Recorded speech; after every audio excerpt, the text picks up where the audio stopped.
What's up guys, I am 2Cs and welcome to War Thunder. Now, the tank that we're looking at today is the Churchill Mark III. Now, to get started, throughout the war the British Army maintained three distinct classes of tanks. The light tank primarily operated for reconnaissance, as they were fast, however they were thinly armoured and poorly gunned. The cruiser tanks were the second class. A cruiser tank operated as a gun tank, similar to the role to the medium tanks used by America, Germany, Russia, so on. However, where Britain differed was the infantry tanks.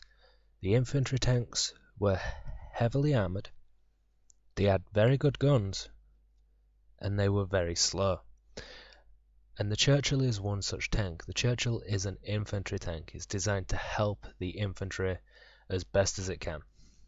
Now, speaking about the Churchill, it was rushed into service, and because of it being rushed into service due to circumstances needing a new type of tank, there were, fair to say, a lot of problems with the tank. It couldn't really penetrate any other tanks to begin with, as it only had a 2-pounder gun, I believe.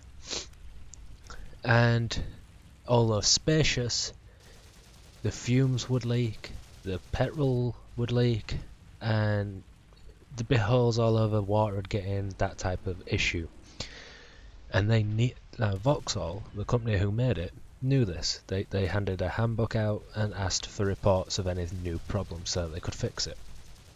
So they knew that the tank was not perfect. And Winston Churchill wasn't happy about his name being on a tank that didn't work, or at least didn't work properly. However, as they produced more and more, and they improved more and more, as the tank itself was able to be improved dramatically throughout the war, and I believe it still served up near the end. I'm sure you guys will kindly correct me. And there were quite a few variants of the Churchill. One of the most infamous variants was the Churchill Crocodile. And the Churchill Crocodile is infamous because it was a flamethrower, a very hated flamethrower at that. The British crews that drove it, they didn't like it because it wasn't humane, and they just hated driving that tank, but they had to do it. And it's fairly safe to say that if they were caught by the Germans when they were driving a Churchill Crocodile, the Germans would most likely kill them. The survival rate when caught by Germans was extremely low, if any survival rate at all. The replay that you're currently seeing shows just how durable the Churchills were. Now, I've lost count of how many hits I take in this, and I couldn't keep track if I tried counting. The armour on the front of this tank is 89mm thick, front of the hull and front of the turret. The side of the hull is 76mm thick, and the back of the hull is 50mm thick. The turret, front and side and back, is 76mm thick as well. Now that doesn't sound like a lot, and indeed it isn't, until you angle it. And when angled, this thing is pretty formidable to beat, even if it's angled slightly. I mean, that guy there is practically on my side, and he can't penetrate.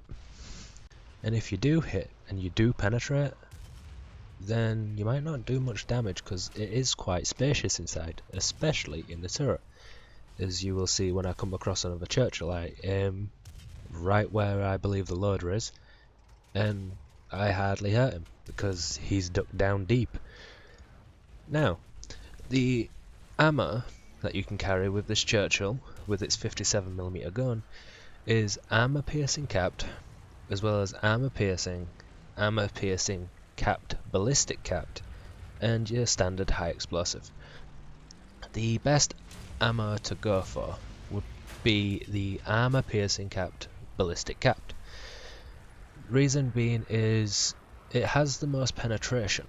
Now, admittedly, more penetration isn't always better, but because it's still armor-piercing and not armor-piercing composite rigid, it still has the normal size.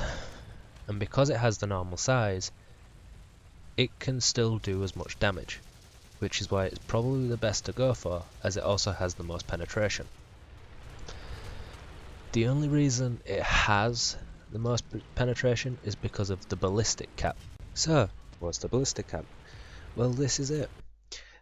On your far left, you have normal armor piercing.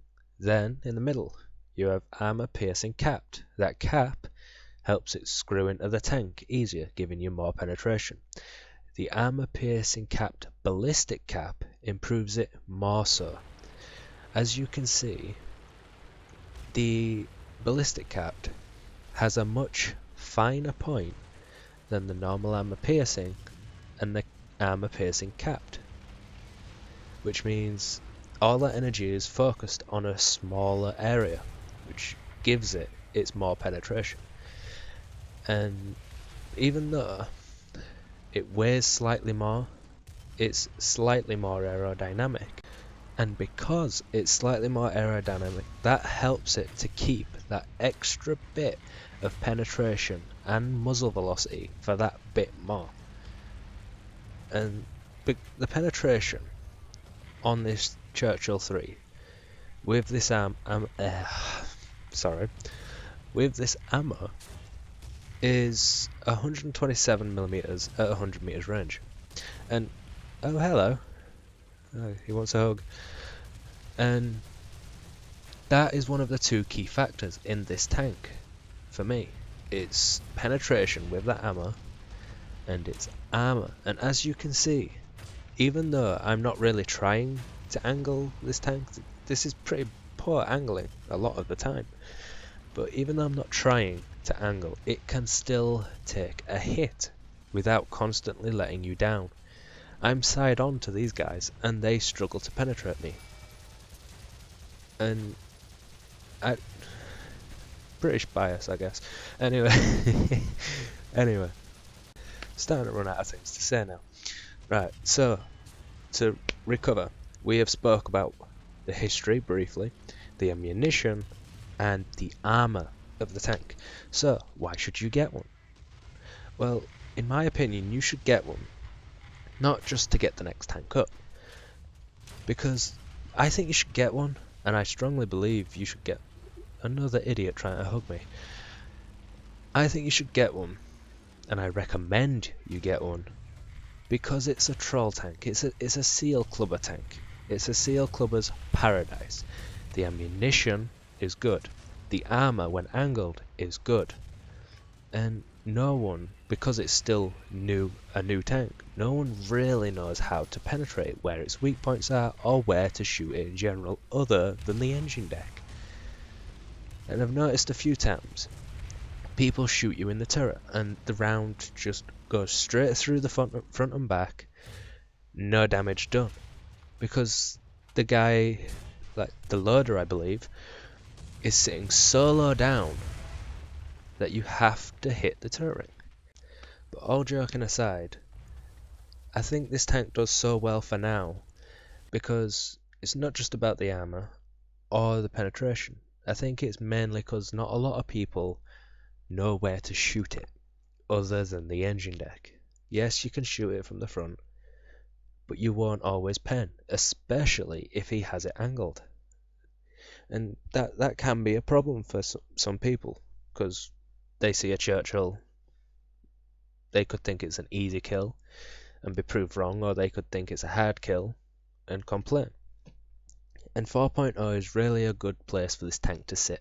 It's not overpowered, although it can seem it, but I do believe it is a bit of a seal clubber's tank. That said, that is why I recommend this tank. Not because it's a seal clubber, but because it's a fun tank as well. I personally have a lot of fun in this tank. I love it. I wasn't too keen on it with World of Tanks. On War Thunder, I love it. I truly truly do. Anyway guys, that's all we have time for today. Please subscribe to my channel, and if possible, like the video.